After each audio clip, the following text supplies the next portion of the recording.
தமிழகத்தில் முக்கிய நகரங்களில் இலவச இணைய வசதியை உருவாக்க தமிழக அரசு முன்வந்துள்ளது.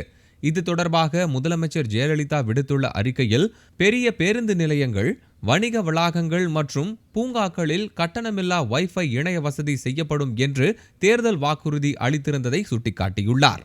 முதற்கட்டமாக 50 இடங்களில் அம்மா வைஃபை மண்டலமும், 50 பள்ளிகளில் 10 கோடி ரூபாய் செலவில் வைஃபை கட்டணமில்லா இணைய வசதியும் ஏற்படுத்தப்படும் என்று அவர் குறிப்பிட்டுள்ளார். மாநிலம் முழுவதும் தமிழ்நாடு மின் ஆளுமை முகமையின் 650 நிரந்தர பதிவு மையங்கள் உருவாக்கப்படும் என்று அவர் கூறியுள்ளார். அரசு சேவைகளில் முதற்கட்டமாக 25 சேவைகளை கைபேசி செயலிகள் மூலம் அளிக்க அம்மா இ சேவை திட்டம் செயல்படுத்தப்படும் என்றும் முதலமைச்சர் ஜெயலலிதா தெரிவித்துள்ளார்.